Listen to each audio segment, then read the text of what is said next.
যারা মারার কথা তারা তো আর মারতে পারে নাই, এই জন্য ওগো কপালে জুতা নিজেরাই। বাংলাদেশের জাতীয় মসজিদ বাইতুল মুকাররম, এই বাইতুল মুকাররমে গেছে গত শুক্রবারে জুম্মা নামাজ পড়াইব, একজনে খুতবা আরম্ভ করছে আর একজনে যে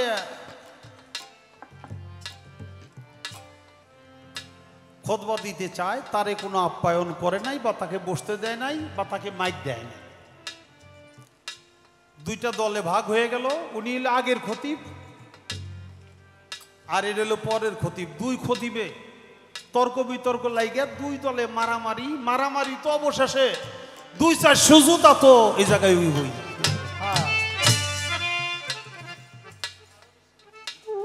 আরো বেশি আলহামদুলিল্লাহ, সামনে শুক্রবার জুমাই গেলে জুতা লিয়ে যাব না, ওর থেকে পাই দিয়ে আসতে পারো, অসুবিধা নাই।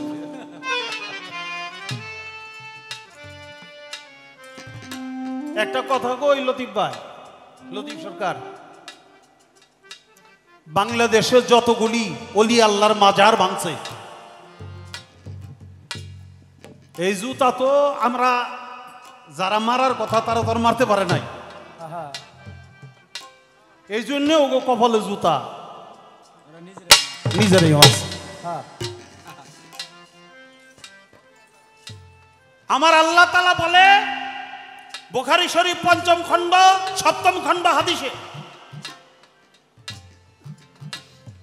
যারা আল্লাহ আল্লাহ করতে করতে আমি আল্লাহর জাতের সাথে মিশে যায় সে ব্যক্তি আর বান্দা থাকে না, সে ব্যক্তি আমার বন্ধু হয়ে যায়।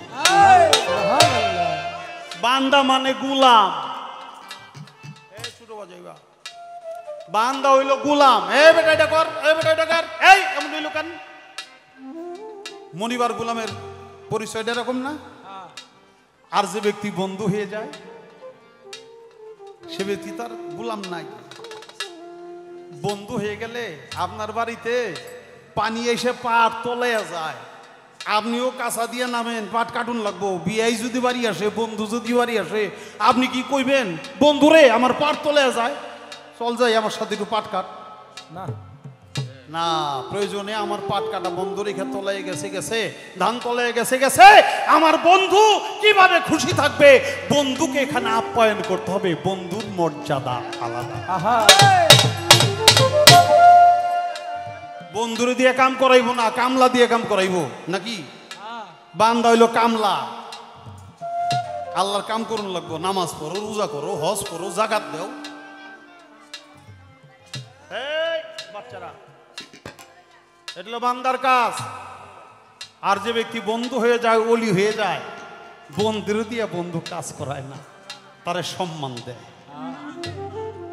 এই জন্য আল্লাহ তাআলা বলে ওই বন্ধুর নাম লিখি আগে, আমি আল্লাহর নাম লিখি পরে। এই জন্য দুই নামে মিলে তাকে বলা হয় ওলি আল্লাহ। নাকি বাবা ওলি উল্লাহ, নাকি ওলি লুল্লাহ? কি হয়? ওলি আল্লাহ। আল্লাহ, ওলির নাম আগে, আল্লাহর নাম পরে। আল্লাহ কয় ও প্রকার ওলির চোখ, ওটা আমি আল্লাহর চোখ যা দিয়ে সে দেখে। ওই প্রকার ওলির মুখ, আল্লাহ বলে আমি আল্লাহর মুখ যা দিয়ে সে বলে। ওই প্রকার ওলির হাত, সে বলে আমি আল্লাহর হাত যা দিয়ে সে ধরে। ওই প্রকার ওলির পাও, আল্লাহ বলে ওটা আমি আল্লাহর পাও যা দিয়ে সে হাঁটে।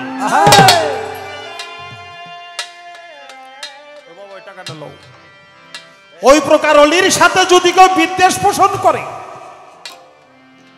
তাহলে তারা যেন আমি আল্লাহর সাথেই জিহাদ ঘোষণা করে।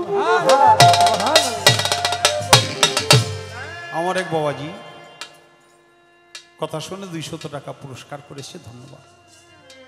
তাই বাবা,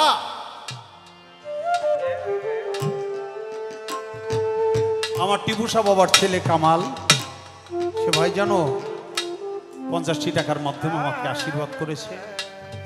বাজান, যে ব্যক্তি অলির সাথে, অলি আল্লাহর সাথে বিরুদ্ধাচরণ করে, সে ব্যক্তি আল্লাহর সাথে জিহাদ ঘোষণা করে। আল্লাহর সাথে যারা জিহাদ ঘোষণা করে তারা কি বাইসে থাকার অধিকার আছে? বাইসে থাকতে পারে? পারে না। তাদের যে কোনো ভাবে ধ্বংস আসবে, আসবে, আসবেই। এটা মাপ নাই। এই তো মাত্র মসজিদ করে জুতা দিয়ে মায়ের আরম্ভ করছে, এরপরে মসজিদের বাইরে এসে মারো। এর কারণ কি? এর কারণ হলো তারা ওলি আল্লাহদের মাজার গুলিরে যে অপমান অপদস্থ করছে, অমর্যাদা করছে, যে ভাঙ্গে ফেলছে। আপনারা তো জানেন, এই আপনারা তো জানেন ফসি বাবার মাজারটা ভাঙছে, অনেক অলি আল্লাহর মাজার ভাঙছে, ফসি বাবার মাজারটা ভাঙছে। মাজারটা ভাঙ্গার পরে যখন নাকি ওই রওজার মধ্যে এইভাবে শাবল দিয়া মারছে, ঘাই মারছে, সাথে সাথে ওখান থেকে তাজা রক্ত ফিনকি মেরে উঠছে।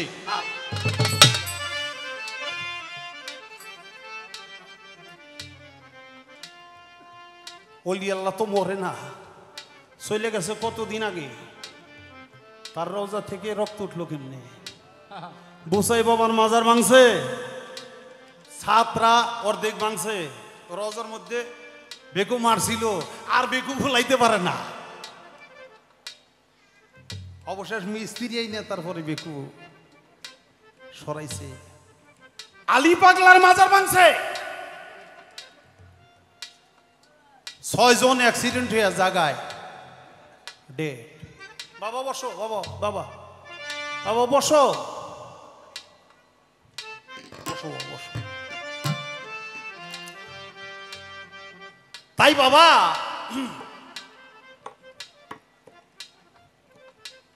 যারা অলির সাথে এরকম বেয়াদবি করে, অলির দরবারের সাথে রওজার সাথে, তাদের কপালে এই শাস্তি আসবেই। এটা আমরা শাস্তি দিতে পারবো না, আল্লাহর তরফ থেকে আসবে, কারণ তারা সবাই আল্লাহর বন্ধু।